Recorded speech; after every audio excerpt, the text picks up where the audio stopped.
सुलेमान, आप दोनों से बात करना बाइस खुशी है। ये पहला मौका है जब आप अवामी सतह पर बात कर रहे हैं अपने वालिद के बारे में या किसी भी और मौजू पर।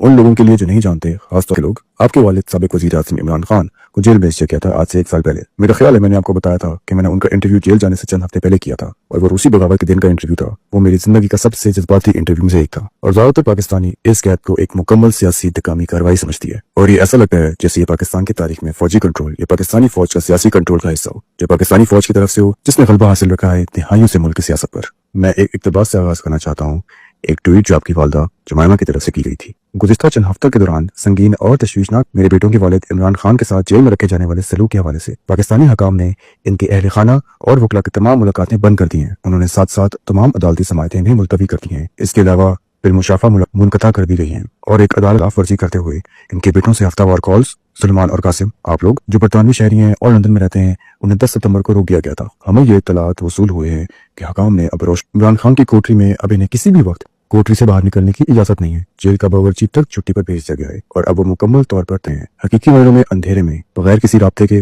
बैरूनी दुनिया से। उनके वकला को तशवीश है उनकी हिफाजत और खैरियत के बारे में। तो ये थी आपकी वालदा की बातें चंद माह पहले अक्टूबर में। दोस्तों, एक बार फिर खुशी है कि आप लोग शो पर आए हैं, और मेरा पहला सवाल ये है कि क्या यह जो आपकी वालदा ने बयान की? जी हाँ, बिल्कुल। हमें कुछ अरसे से मालूम है कि वो ऐसे वक्तों से गुजर चुके हैं। सेल में रोशनी नहीं होती थी। वो वहाँ तकरीबन 2 साल से हैं, और वहाँ ऐसे औकात भी थे जब आप जानते हैं कि कोई रसाई नहीं थी, वहाँ के डॉक्टरों तक भी थी। आप जानते हैं हम पूरी तरह वाकिफ हैं इस सूरत हाल से जिनसे वो गुजर रहे हैं। आप जानते हैं वही में कैद हैं। काश हम ये कर पाते कि हम इनसे बात कर सकते। आप जानते हैं अदालत ने हुक्म दिया है कि हम हर हफ्ते इनसे एक बार बात करें, मगर हम इनसे बात करते हैं बाद, वो भी अगर हो सके। मेरे ख्याल में वो ट्वीट की गई ज़ाहिरों के बाद, जो कि इलेक्शन से मुतालिक और अवामी तौर पर पाकिस्तान में जमहूरियत के दबाव के खिलाफ थे, और बतौर सजा उन्होंने शिद्दत बढ़ा दी इस किस्म की सजाओं की। आप जानते हैं कोठरी में कोई रोशनी नहीं, कोई मुलाकात नहीं, दीगर पाबंदियां।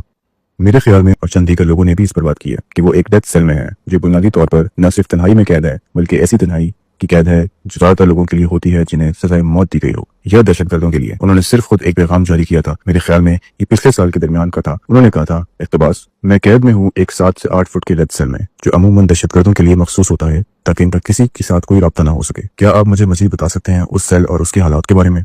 जो हम जानते हैं वो ये है कि वो दीगर कैदियों को कोई रसाई नहीं रखते। वो वहाँ अकेले हैं। वो कभी कभार मुकम्मल अंधेरे में, तवील वक्त ऐसा भी आया था कि वो जब 10 दिन की मुकम्मल अंधेरे में थे, न बिजली न कुछ और मुझे याद है जब मैंने उनसे इस बारे में बात की, उन्होंने कहा पहले 2 दिन इंतहाई मुश्किल थे, फिर वो एक किस्म के ज़हनी सुकून की कैफियत में काबिल हो गए। वो 2 दिन 10 दिन बन गए। उन्होंने कहा कि हाँ, उनकी हालत सेल में बहुत ज्यादा अफसोसनाक है।